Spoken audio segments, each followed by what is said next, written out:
Favourite serials இனி டிவிக்கு முன்பே சன் நெக்ஸ்ட் ஆப்ல ஜாலியா எல்லாருக்கும் முன்னாடியே பாருங்க. இப்பவே சன் நெக்ஸ்ட் ஆப்பை டவுன்லோட் பண்ணி சப்ஸ்கிரைப் பண்ணுங்க. உண்மையும் தெரிஞ்சு போச்சு. இப்போ நீங்க எடுக்க போற முடிவு தான் நீங்க எப்படிப்பட்ட மனுஷன்னு எல்லாருக்கும் புரிய வைக்கும். ஏய், நான் சொன்ன என்னடி ஆகும்? அத்தை, நீங்க சொன்னாலும் சொல்லலனாலும் உங்க பையனுக்கு கிடைக்கிற தண்டனைய மாத்த முடியாது.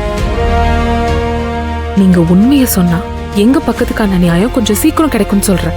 அவ்வளவுதான்.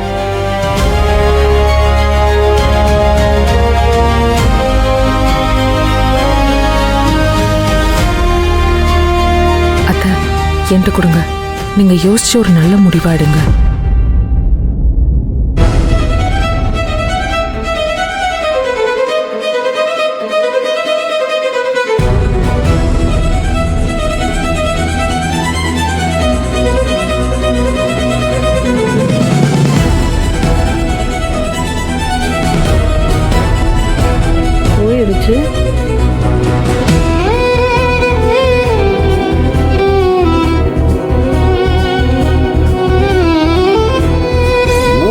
யாரு வேணாலும் என்னை சந்தேகப்படலாம். பெத்த தாய் நீ என்னை சந்தேகப்படுற? ஆதிமுத்தோட மூத்த வாரிசுனா அது இந்த குணசேகரன் மட்டும்தான். வேற யாருக்கும் எந்த உரிமையும் இல்லை.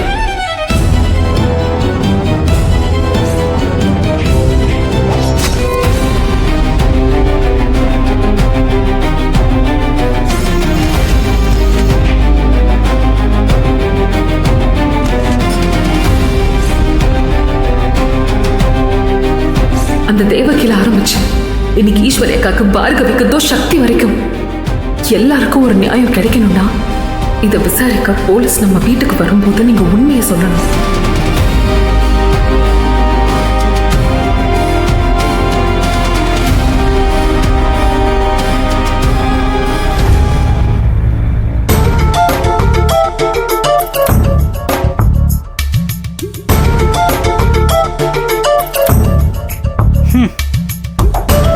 கதிர் போன் சுவிட்ச் ஆஃப்.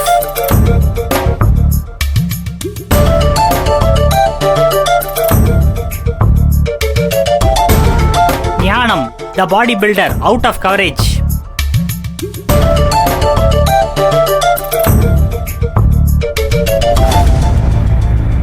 நாசமா போச்சு. குணசேகரன் மாமாவுக்கு லைனே போல. இவங்கெல்லாம் எங்க போனாங்க, என்ன பண்றாங்க ஒண்ணுமே புரிய மாட்டேங்குது. போலீஸ் வந்து இவங்களை சுத்தி கித்தி பிடிச்சிட்டாங்களா இல்ல முதல்ல உயிரோட இருக்காங்களான்னே தெரியலையே. இல்ல ஒருவேளை போலீஸ் அக்கா இவங்களை சுட்டு வீழ்த்தி மெடல கிடல வாங்கி குத்திடுச்சா? ஒண்ணுமே புரிய மாட்டேங்குது. ஆனா அப்படி எதுவும் நடந்திருக்க சான்ஸ் இல்லை அறிவு. அது ஒரு வேலை நடந்திருந்தா இந்நேரத்துக்கு இந்த வீட்டில் வந்து ஸ்வீட்டு அதுக்கப்புறமா வெடி கொண்டாட்டம்னு சும்மா தூள் கலப்பிட்டு இருந்திருப்பாங்களே. ஆக மொத்தத்தில் இந்த குணசேகரன் டீம் எங்கேயோ பதுங்கி ஓடிக்கிட்டு இருக்காங்க. எங்க இருக்காங்கன்னு தான் தெரியல. Some mystery is going on. தகவல் எதுவும் வர மாட்டேங்குது. அண்ணா, நீ சும்மா இங்க நின்று புலம்பிட்டு இருக்காத, நிறுத்து.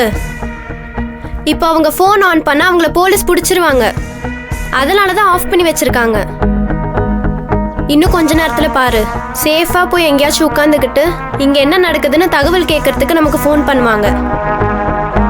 அவங்க விஷயத்துல எல்லாரும் தெளிவா தான் இருக்காங்க. நம்ம தான் இங்க லூசுத்தனமா உட்காந்துக்கிட்டு கையை உடைச்சிக்கிட்டு காலை உடைச்சிக்கிட்டு சண்டை போட்டுட்டு இருக்கோம்.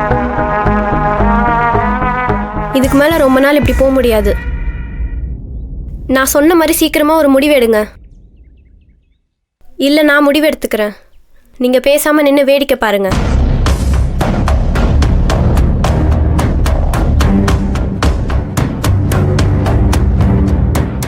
அறிவு, அது ஏதோ சின்ன புள்ள ஆதங்கத்தில் பேசிட்டு போகுது. அதை நீ மனசில் வச்சுக்கிட்டு டென்ஷன் ஆகாத. நம்ம எப்படியாவது நினச்சதை ஜெயிக்கணும். அதுக்கு பொறுமையாக காயை நகர்த்தி எப்படி ஜெயிக்கலான்றதை மட்டும் முடிவு பண்ணுவோம் நம்ம.